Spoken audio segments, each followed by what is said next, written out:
You may have heard her on The Moth or on Risk. She's also the esteemed winner of the Most Outstanding Playwright at the New York International Fringe a few years ago. Please welcome Julie Polk.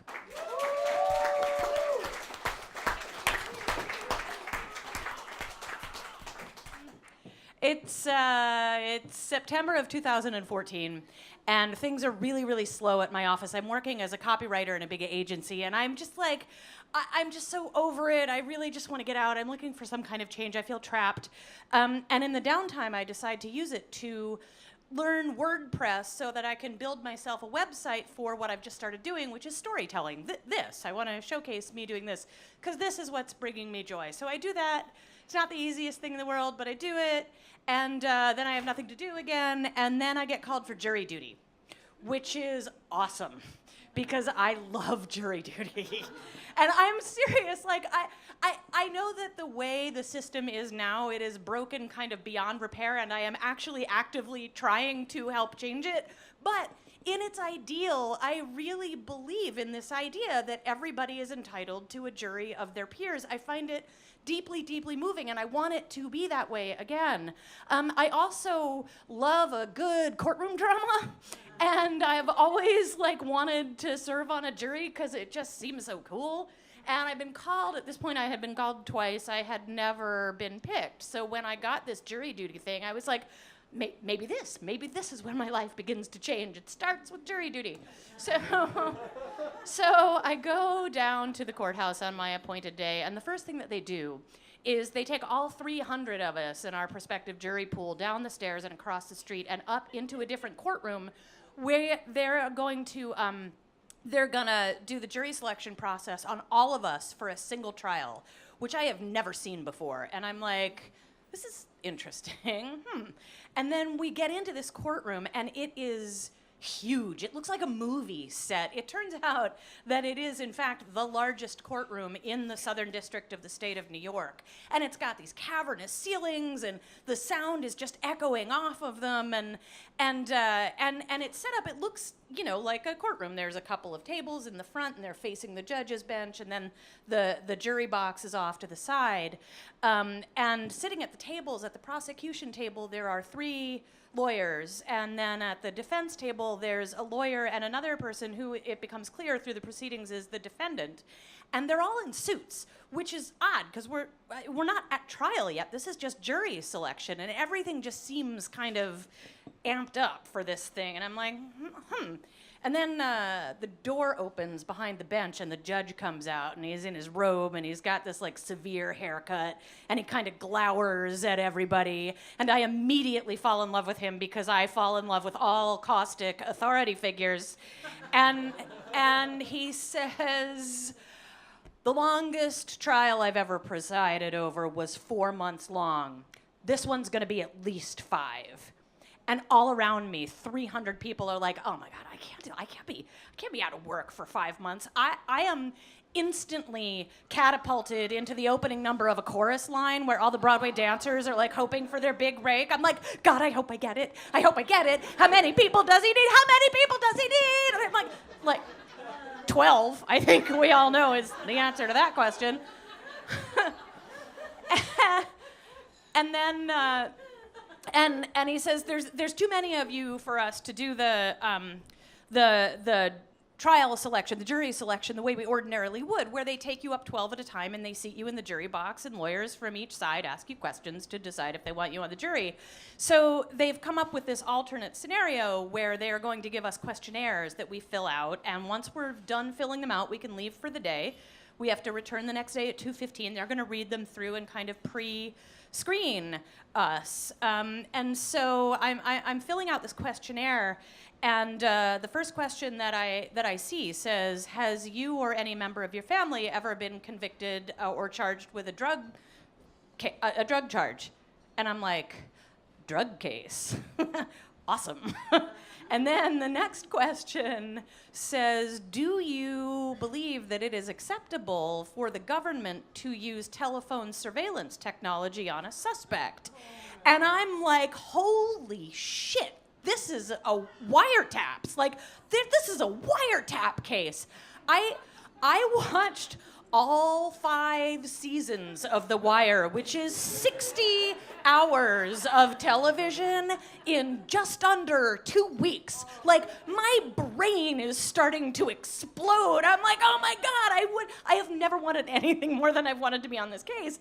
And so we're filling out these questions, and the judge, he's conferring with the bailiff and stuff, and he's like, okay, there's still too many of you, so I've decided that we are going to actually, we're going to just eliminate some people in groups. If you are a member of the group, of any of the groups I'm about to call out, you are excused with the court's thanks. Trial lawyers, ER physicians, if you need medical treatment for a condition more than once a week, such as dialysis and chemotherapy. And every time he names a group, I look around to see if anybody's leaving, because I'm like, less competition for me, which is not how you are supposed to respond as a human being when somebody has to leave because they need chemotherapy.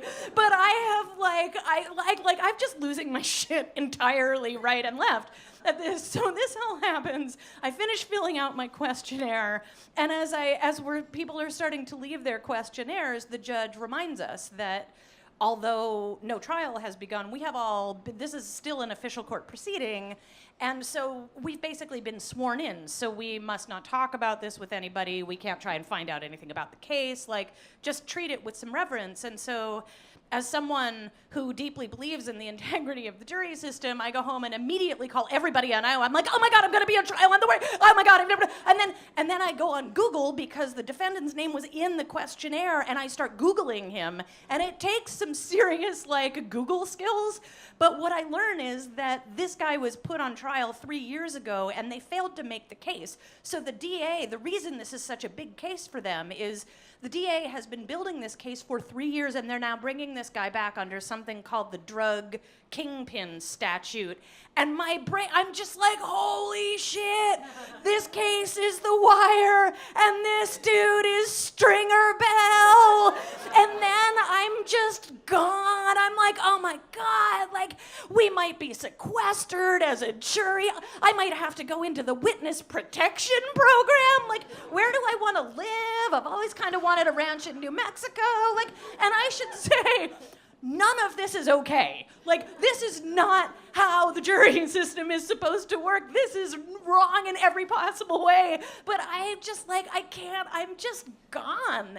And I so want to be on this, and I think it honestly goes back, I just so desperately needed a change in my life that somehow being put into the witness protection program seemed like an awesome out.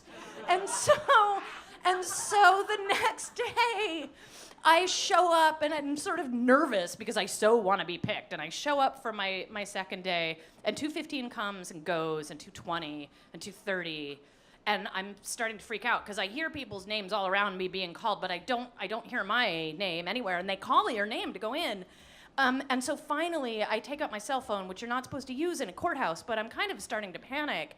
And I have 3 missed calls and a voicemail, and I'm like, oh, shit. So I listen to the voicemail, and it's the bailiff. And the bailiff says, Miss Polk, we've been calling your name for you to return to your jury service, and you have not appeared. And we want you to know that if you don't appear in the next 15 minutes, we are going to issue a bench warrant for your arrest for contempt of court. And I'm like, contempt? I love court. There's nothing I want to do more than this. It's crazy how much I love this. And so I freak out, and I go running around, and I look for somebody who's sort of official, and I find somebody, and I had just gone to the wrong place and all the fuss and it all, I just went to the wrong place. And so I go up, I get to the right place, and the bailiff, my bailiff, is there, and he just looks at me, and he just kind of goes, and I'm like, okay, that's not so bad. Maybe this is all going to be okay.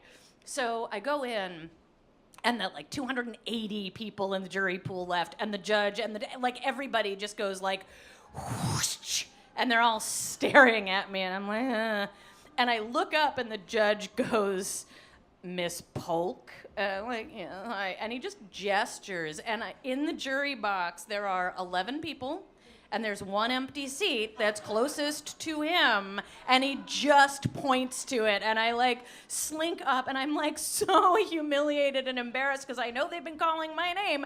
And so I go and I sit in, and we have back and forth for about 5 minutes, and then they've been going at it for a while, so they stop. And we're on a break, and no one will talk to me. In fact, no one, they're like turning away from me kind of physically, like idiocy is contagious now. And so I think I need something to soothe my trembling humiliation. And so I'm like, you know what? I built that website, and it was hard. It took a smart person, and I'll just look at it. My ringer is off my phone. I'm not gonna use my phone, but that was a smart thing. I did that, and that'll help. And something in my brain was like, don't, this is not the day to test fate like this. But, you know, I was like, oh, I'm gonna do it. And so I call up the URL, and I didn't know fully how WordPress and SoundCloud and your iPhone all work together, because even though the ringer was off and the volume was off and everything, somehow, as soon as I got to the URL, autoplay kicked in with the first story on my website at full blast. And so echoing out into this gigantic courtroom, and I had left this particular recording on with the introduction of the host, who is doing his crowd revving best to get everybody on my side. And into this empty courtroom come the booming words, "Give it up for your next storyteller, Julie Polk!" And it's like echoing around, and people are staring at me like I might not actually be a real human. And I'm like jabbing at my phone, trying to stop it up. I just can't. And I'm literally like, I'm just gonna cry. It's all. And I and I see the defendant, who has done nothing for this entire time but keep his head down and like write. He's just been writing notes on a pad and like shoving them over at his lawyer. And he just stops, and he looks up, and he just looks over at me, and he goes,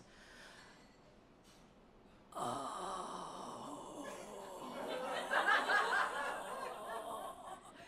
And then he writes something on his notepad, and he shoves it at his lawyer, and I know, as if I didn't know already, that I am never going to be selected for this jury, because I am positive that on that pad he wrote, "No way, man. I am entitled to a jury of my peers." Thank you.